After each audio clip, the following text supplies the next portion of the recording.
Hello everybody. I'm really happy to welcome you on our third day of the conference and on our architecture and DevOps teams track. And now we will start with, I hope, a great session from made by Sean Faramr. Hello, Sean. Nice to meet you. Hello. Yeah, Sean will tell us about DevOps and microservices better together. So I have kind of, let's say, offensive question at the beginning. With your, let's say, whole experience, it's the work the work which should be done once, or it's the process which must be done continuously or on our daily basis. Do you mean about DevOps and microservices, or Yeah, about yeah, design, or yeah, yeah. it's a culture. It's a culture more than anything. Yeah, you have to live it in order to make it work. Yeah, Yeah, so it requires because staying in mind whatever you people. Yeah. yeah whatever you think is right today, you'll find out tomorrow that that didn't work. We need to improve. And one of the biggest thing about Kanban and continuous delivery is all about learning every week if you can from your mistakes and making it better. If you don't, then you're not, yeah, it's, it's a waste of time if you don't learn. Yeah, yeah, exactly, exactly. Okay, so the floor is yours. Keeping fingers crossed and have fun. Thank you very much. I'll try, and I just need to share my screen if I can find it. Uh, Sorry about that. Yeah, I hope you can see my screen now. Yes, we can. Oh, good, good. Okay, so hi everyone, good morning or good almost late morning in Lithuania. Um, my name is Sean Farmer, and I've been doing software for, I don't know, since 94 or something like that. And I'm going to talk about why microservices and DevOps are such close friends, good friends. And I'll start by telling you a little bit about my story. Um, so back in the day, that was like 94. Yeah, I started coding in a company. Back then, the internet wasn't really a thing, and we were doing multimedia. So if anybody heard of this ancient thing, but yeah, we're burning CD-ROMs, putting titles together, and basically delivering hard CD-ROMs to the customers. Yeah. So the process was very kind of cowboyish, as you see on the picture. So I used to get the storybook, go through the storybook, code it as a title, burn a CD, take the CD, give it to the testers. The set testers would then run through the CD, through usually it would be a game or a title or a tutorial or something.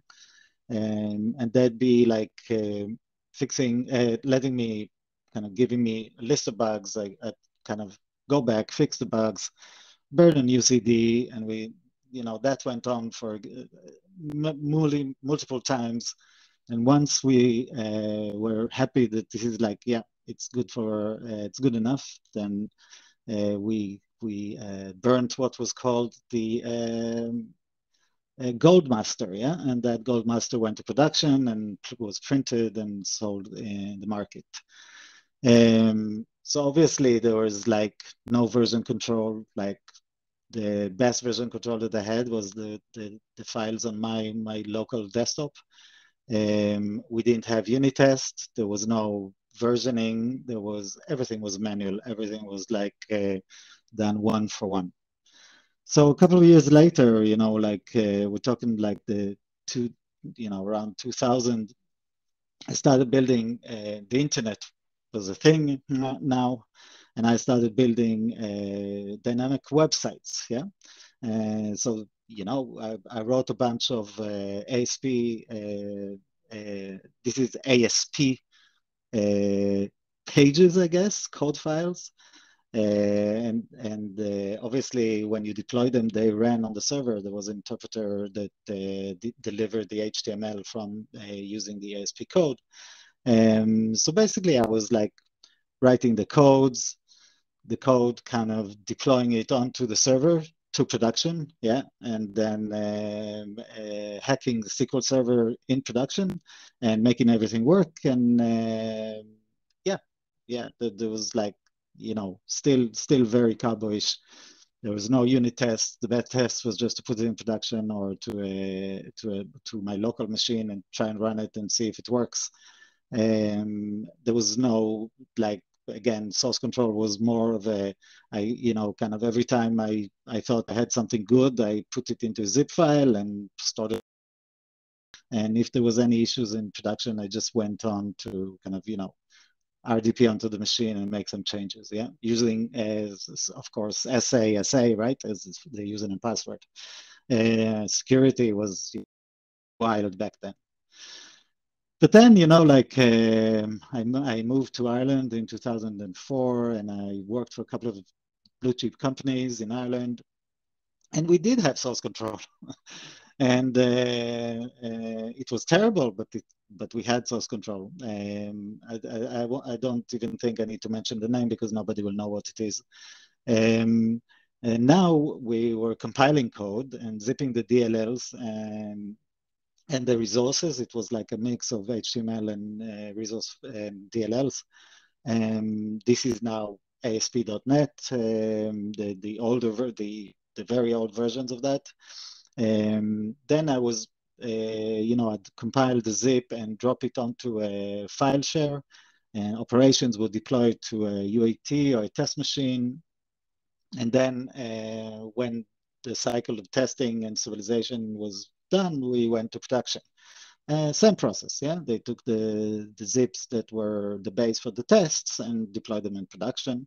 Of course, they had like, I don't know if you've seen it ever, but they had like documents of Word documents with detailed instructions with screenshots of how to deploy this code onto production, onto the server, yeah.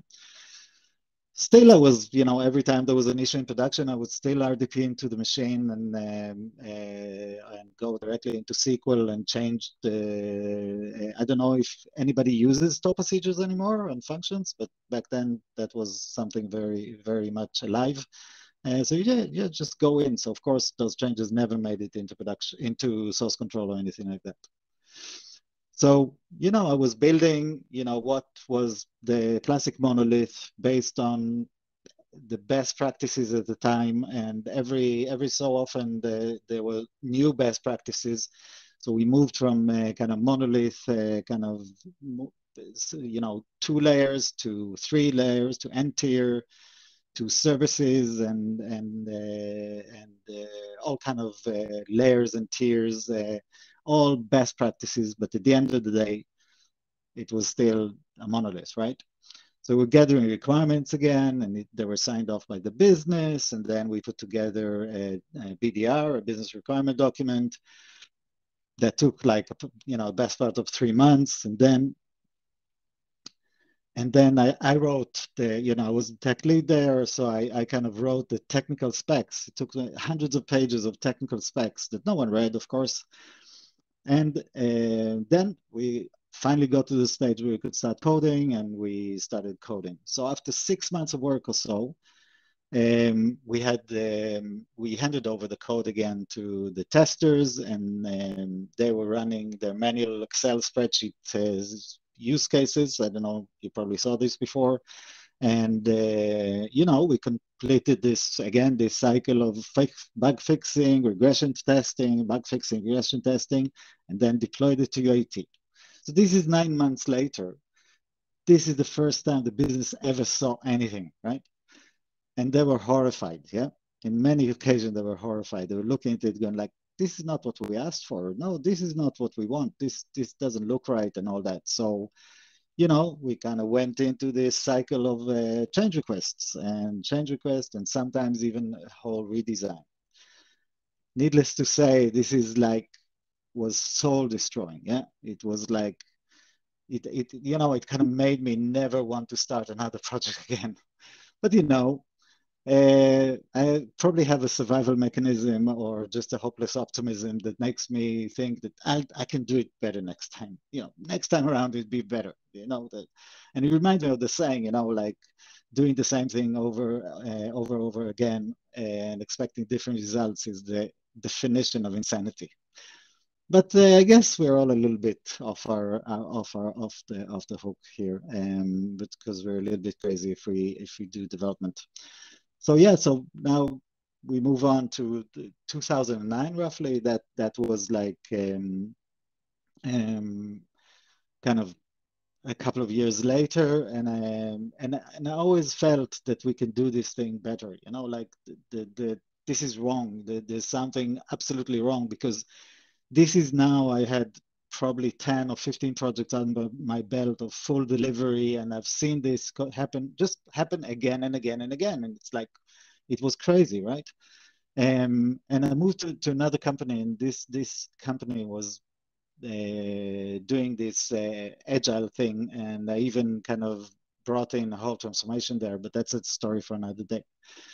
And around 2009, I started hearing, on the web and all that, started hearing about 10 deployments a day at Flickr, and the term DevOps kind of emerged, and Lean Kanban and infrastructure as code, and it sounded really exciting, but and it made sense, when you kind of read the details, it kind of said, yeah, sure, but it looks like this is for unicorn stuff, like I would never be able, like I'd never be able to do something like that on my own systems. It's like just like I can't find the match here, yeah. And only later, in 2013 or so, I read this book, and it's a treasure. I don't know if this came out 2016.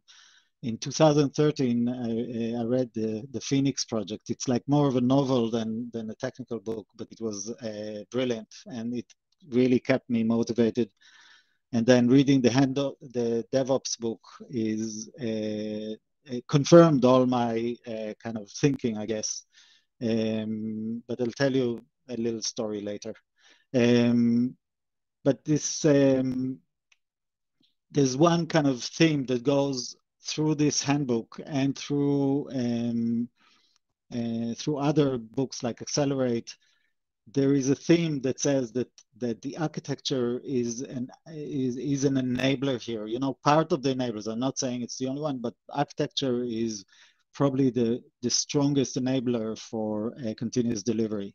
And in the book it says, and I'll read from the slide, you need to have an architecture that's modular, encapsulated, and loosely coupled, so that small teams are able to work in high degree of autonomy, with failures being small and contained without causing global disruptions. So, basically in two words, microservices, reliable microservices, yeah, in today's world, I guess.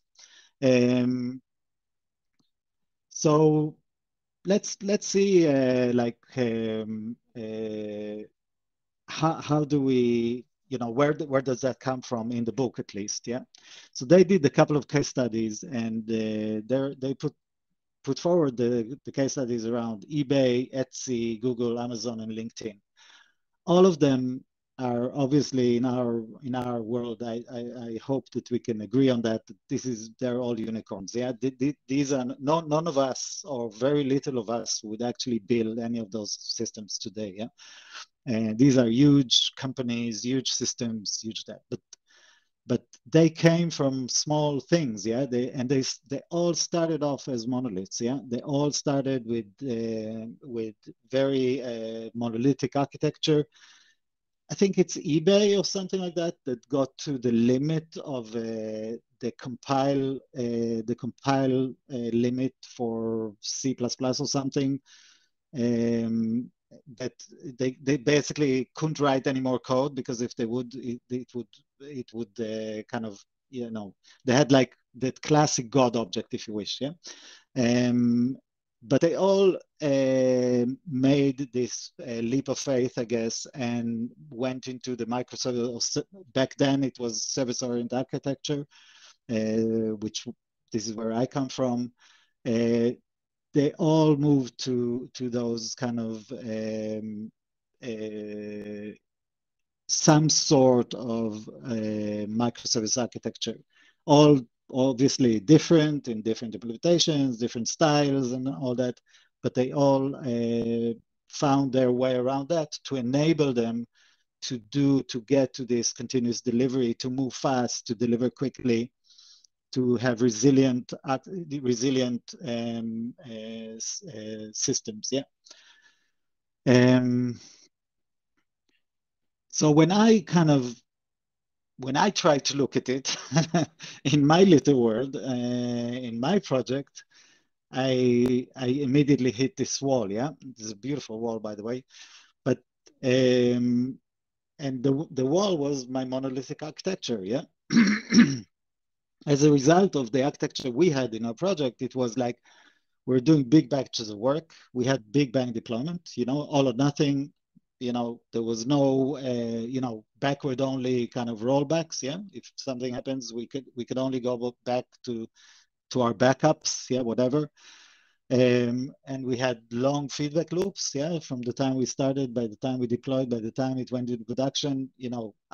Sometimes you move on to another project by the time whatever you build goes in production. Yeah, and you're not and a lot of handovers. Yeah, a lot of going in like. I'm doing my stuff.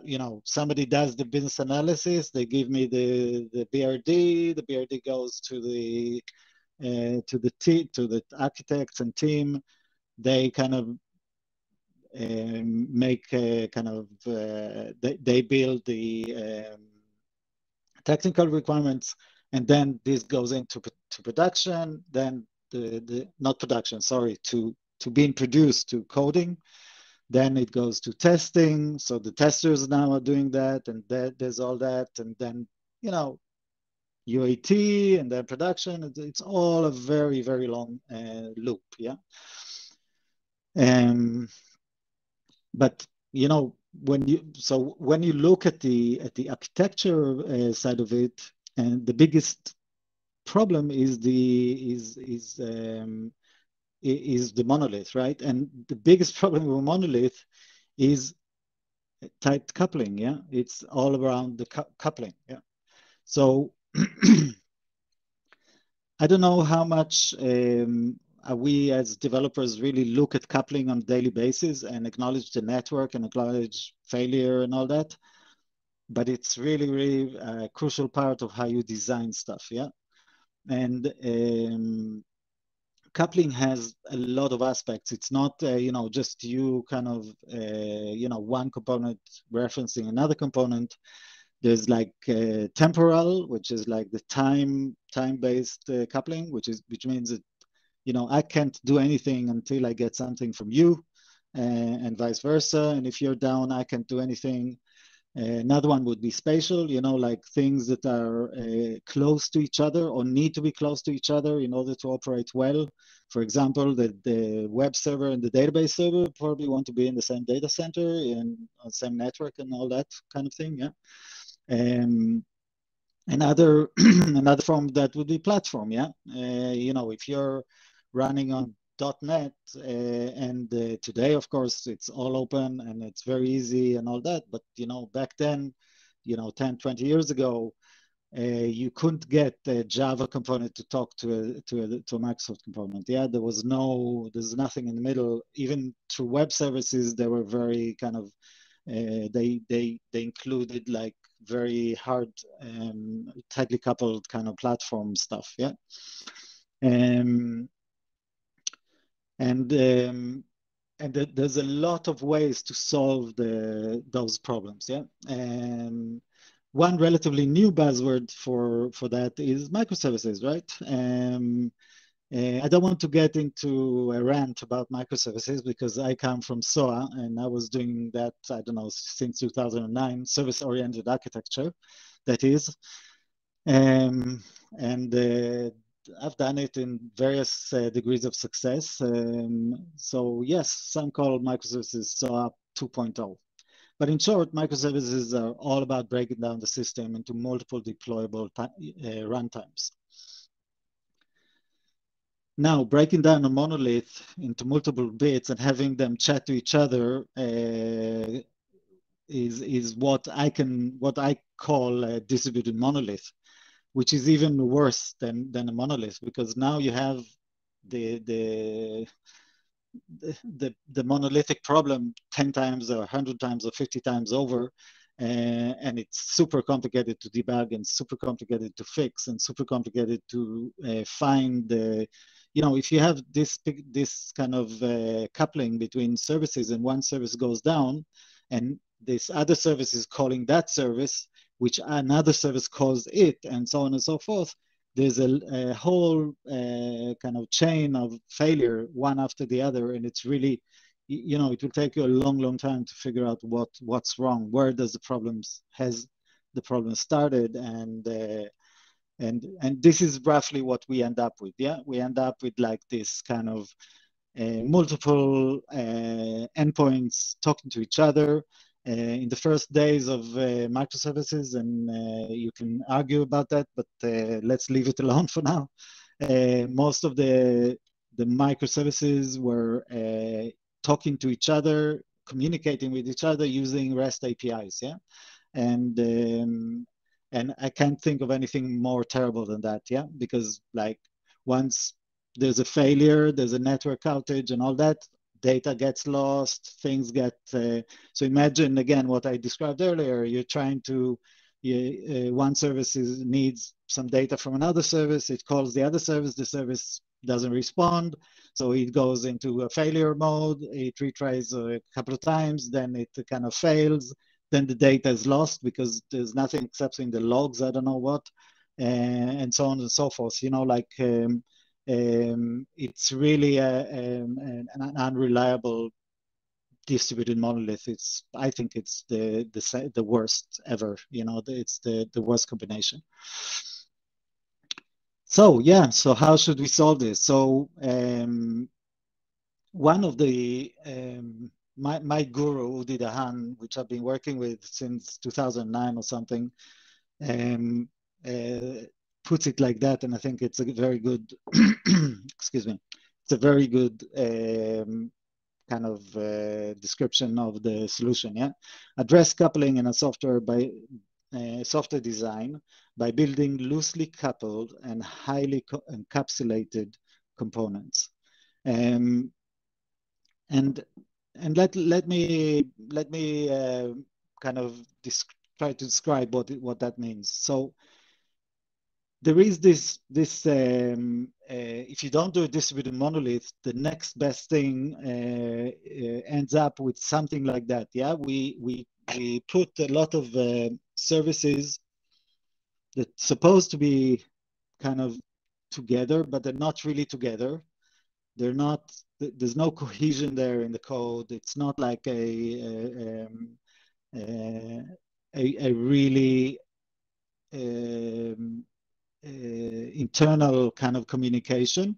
So they end up kind of blurring the lines and needing data from here, data from there, and jumping all over the shop to complete the process. Yeah, where if you could get to cohesion, it would be something like that. Yeah, you have all the things that belong together are talking to each other, are very tightly coupled. They talk to each other, and only from time to time do they communicate with other components. And mostly it would be in a pub/sub kind of pub/sub kind of manner. Yeah, there would be publishing an event that an order has been accepted. So for example, the billing can go ahead and bill the thing, and the shipping can go ahead and prepare the shipping. And when the shipping is done, then it will publish an event, and then the billing would charge the credit card because now we dispatched the thing. Yeah, just an example. But these are kind of that's where you want to be. This is the kind of architecture that you want to get to. And obviously, if we're looking at the deployment model or anything like that, those bounded contexts could be deployed together. Yeah, they could be a single deployment, a unit of deployment. They could be multiple physical services if you want to. Yeah, but as a deployable thing, they would be together because they're tightly coupled, and it's okay for them to be tightly coupled. Yeah. So each bounded context might have a different degree, but they all belong in this bounded context. So I'll explain a little bit about bounded context later, but bounded context, I think, is the key to all this. So let's go back to a little bit to coupling aspects. I just want to kind of, in the context of what I explained earlier, I want to talk about this this aspect of coupling.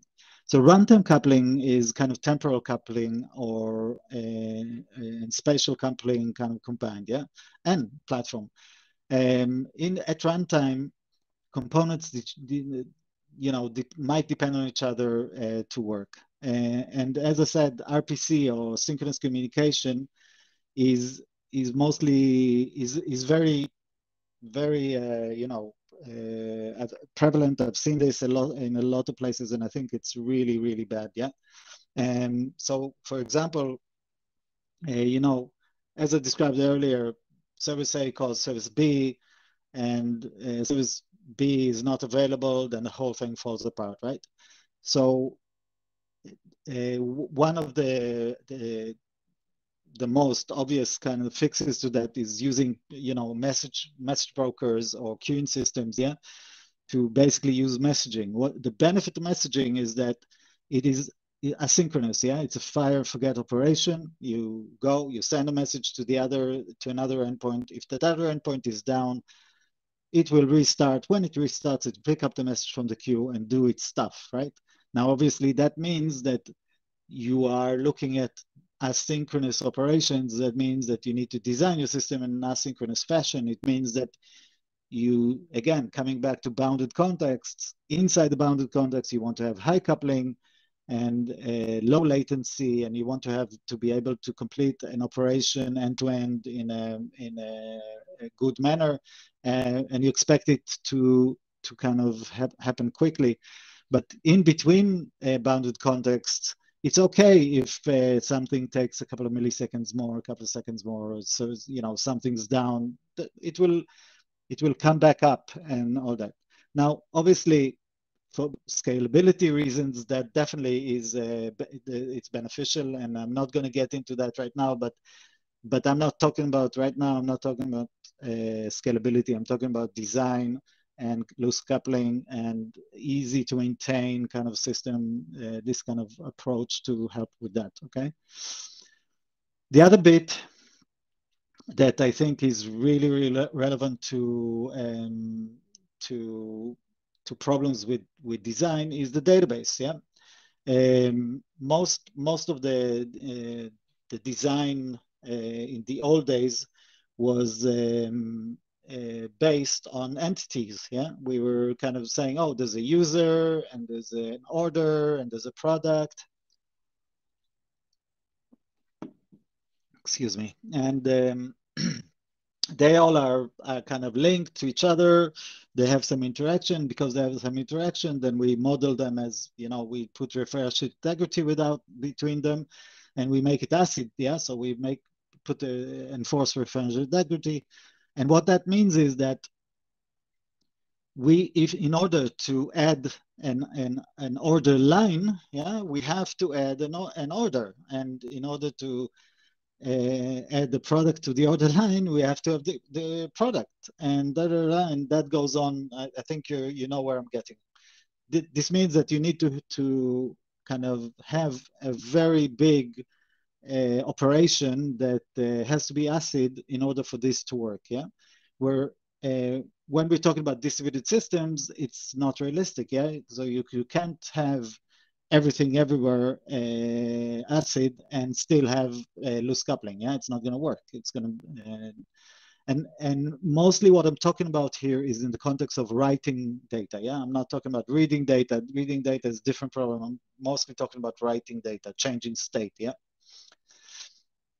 Another thing that's very important here is data ownership. Yeah, I don't know if you've seen this in your code or somebody else's code or code you're maintaining or fixing or something, but I've seen this a lot. Yeah, you have like the one function in the business layer. Yeah, let's say in the monolith space. Yeah, that writes that does some stuff to the user, right?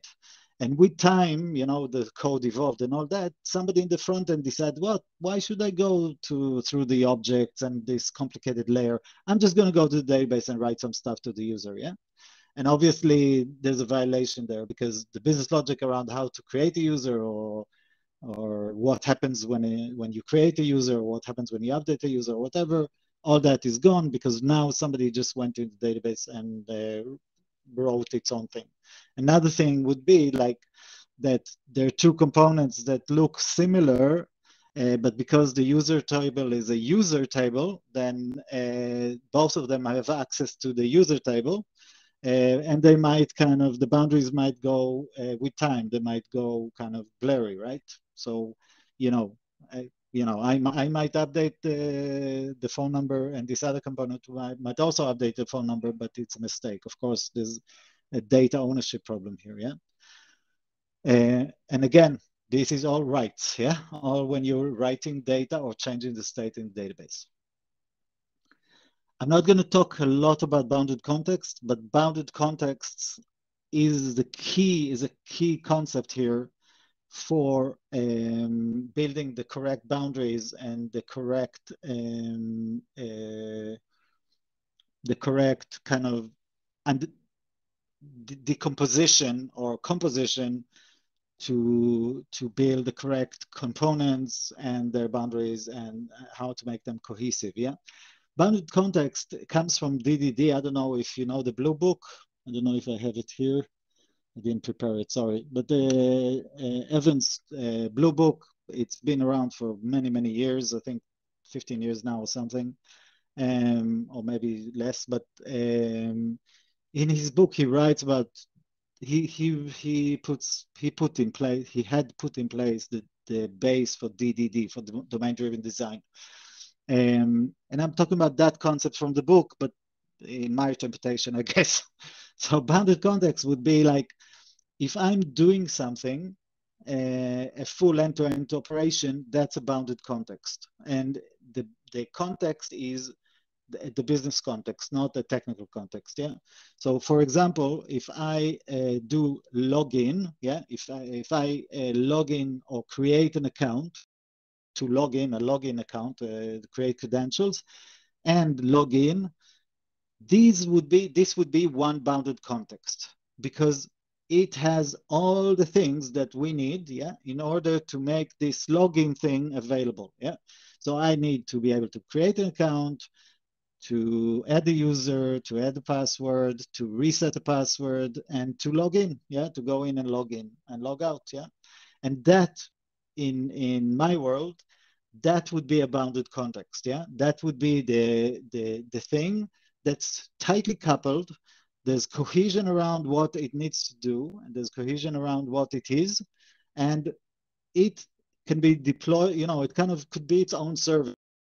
So its own thing with a little UI in the front end, and that would be perfect to serve this one thing, yeah, this one kind of vertical slice of a business function or user function in my system. I hope that makes sense.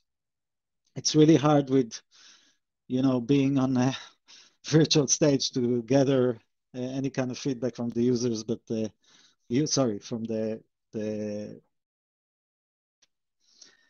audience. But yeah, I hope you get what I'm talking about. So this concept of bounded context kind of, if you get my drift, it goes into this kind of vertical slicing concept, and to take it even further, this part of the of that bounded context only uses one or two or three, let's say 4 fields of the user logical entity. Yeah. The other bits of the user entity might be in the communication or the account component or whatever, yeah, in different bounded context. Each of those are should be, you'll end up, when you take this approach, you will end up with everything, all your entities kind of distributed everywhere, yeah? There'll be, 3 bits, 3 fields over here, 4 fields over there, 5 fields over there, 3 fields over here, but there is no more this thing of this, user concept, yeah?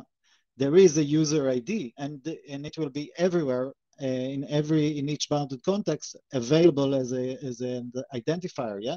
But each of those bounded contexts have their own ID, yeah. I don't know. I hope that makes not own ID. Sorry, each of them have their own fields, all sharing the same ID.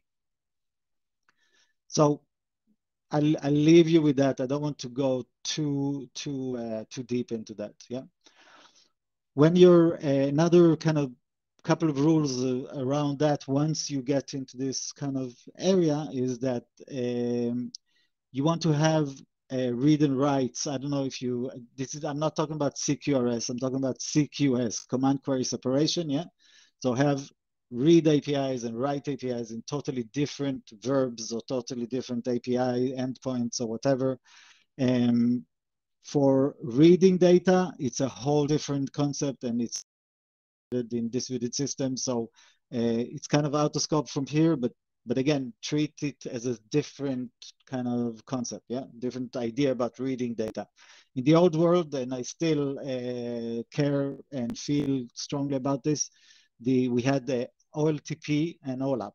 I don't know if you heard about this concept, but it was like the OLTP was transactional data and OLAP was the reporting database, yeah? Business was never able to go into the transactional database and do a select query that would bring down the database. So always, always think about that when you're designing your read and writes, yeah? Rule of thumb that I could share is that we don't have referential integrity anywhere in the database. And if you can, don't use referential integrity at all. Yeah?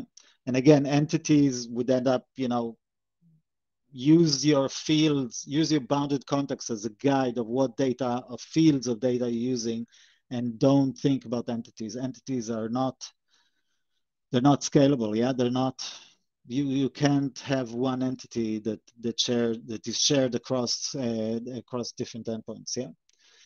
Because of course, then we back to coupling, yeah?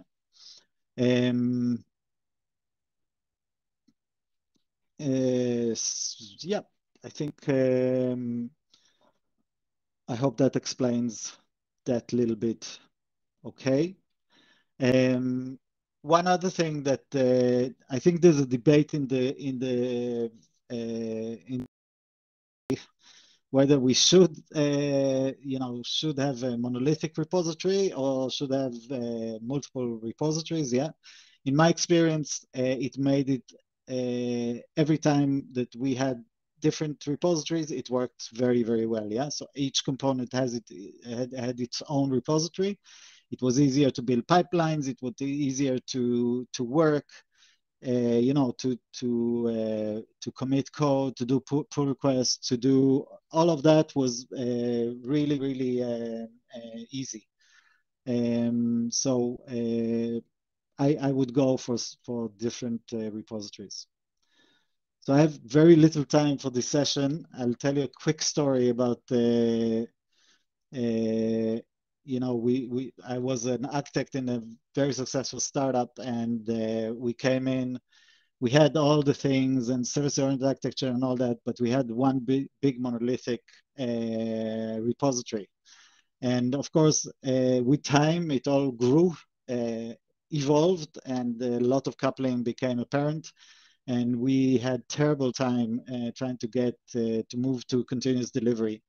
At the end of the day, we went on and we split the repositories, and it cost us a lot of time and money. But once we did it, we're we were on our way with continuous delivery, and everything changed. It was an amazing world to live in, as opposed to where we were before that. So yeah, go for it. I'm hoping that that brought something to the table to think about, and yeah, I'd be happy to answer any questions.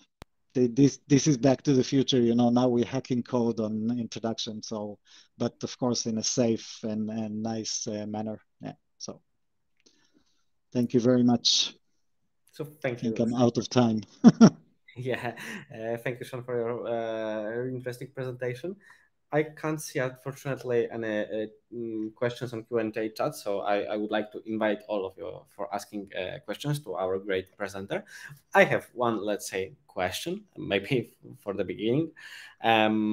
So if you would recommend something, what we can do today that, hey, we realize that we are in the, let's say, state which you described at the beginning, that, hey, we have one big monolith and so on and so forth. So what would be the first step, the first thought, what we can do in our organization, our team, to start the transformation? So what would you recommend it that way? So I think the first thing that I would do would be to find somewhere in the outskirts of the system, if you wish, on the outside or a little bit outside the system, something like the email sender or the PDF converter or I don't know what, something like that, yeah. And put together, try and build this one bit of functionality and see if you're getting anywhere, yeah. The next thing, again, it depends if you have APIs, you don't have APIs, but the next thing would be to build some kind of a layer of, you need to basically build a layer of abstraction, like an API or something like that, that enables you to make changes inside and not without affecting the outside, and then slowly carve out, one by one. You need to kind of find the things that belong together based on this kind of assumption, yeah, and model the code first. And if you see the code is working well, then you need to start migrating the data, yeah, to start breaking down the tables. But still all monolith, yeah. This is not, we haven't moved to microservices or anything like that, yeah. And then when you have those vertical slices in your code, then the next thing is to write, build, have a solution, I guess, for each of those components still inside the monolith kind of, space. And once you have one solution for each, then you're in a position to go, okay, now I have I've decoupled as much as I can. Now I can take one piece of functionality out, and then the second and the third, yeah. But don't rewrite, yeah. That, like, forget that bit, yeah. If save yourself a lot of time, money, and don't try and rewrite a big system. Maybe it's a tiny system or it's a POC. Yeah, absolutely, rewrite it all day. And when you get to microservices, you can rewrite all day, right?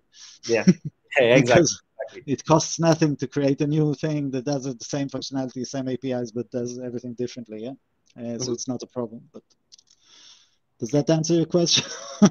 Yeah, of course, absolutely. And I have another question, let's say here. So, okay, let's say we saw your presentation. We are getting back to our teams, and we would like to start to implement something, to start to talk with people about, hey, maybe we should change something because we are, let's say, in brownfield, and and any change is really painful for us. So, how to work with people on that culture side, because people are always worried about any changes. So how to work on that culture, on or mindset change within our team. That is a lot harder. I think so. So technical stuff ask is this question. Yeah, technical stuff is really easy to solve. The culture shift has to come from the top. from the top and from the bottom, you have to find a champion inside like your DevOps guy or somebody who's like operations and your developer that could show everyone how cool it is, yeah, and how good it is. Because at the end of the day, once you move from monolith to continuous delivery, you are going to empower people, and their quality of life is going to become so much better, yeah. Yeah. And again, the business is going to be more successful. You're going to be happier. Everybody's going to be happier. The time to market, the time to fix issues is like nothing. Yeah, it's like it becomes a non-issue. Yeah, you just go, oh, there's a production issue. Okay, yeah, I found it because I worked at it yesterday or day before, right? Not 6 months ago, right? So I just make the fix, put it into, go through the pipeline, and it will be in production in a couple of minutes. So it's cool, right? It's a different world to live in. Yeah, for sure. But always that transition change is really hard for many people. Yeah. Absolutely. That's one of the biggest. Yeah. Yeah. I'm Even in the middle of a transformation right now, and I'm telling you, it's like this it's is the human factor is the hardest thing, and there's a human thing that they keep on coming back to you and saying, "Oh, it's not working. It's not. Let's just go back to the old way." It was like, yeah, no, exactly. no, no, you're not doing this. Hold on. And I'm like, like, let's see how this and let's solve this problem. And it's like constant, yeah, because what people want is to go back to the old ways. Yeah. Although it was rubbish, they feel comfortable. They Yeah. like sitting in their own pile of rubbish, right? I won't say bad Yeah, words. exactly. I think it's much harder than that let's say technology stuff around this. Yeah, technology is Absolutely. Technology is all part very of easy. the transformation. Yeah, Yeah, it's yeah, so much easier. Okay, yeah. so very thanks for your answers, for your presentation. It was really interesting, and I hope that people are inspired after your presentation. So thank you. Thank you very much, Peter. Thank Yeah. you. So now we have 15 minutes break. Now less than 15 minutes break, and we will see on the another presentation. See ya. See ya.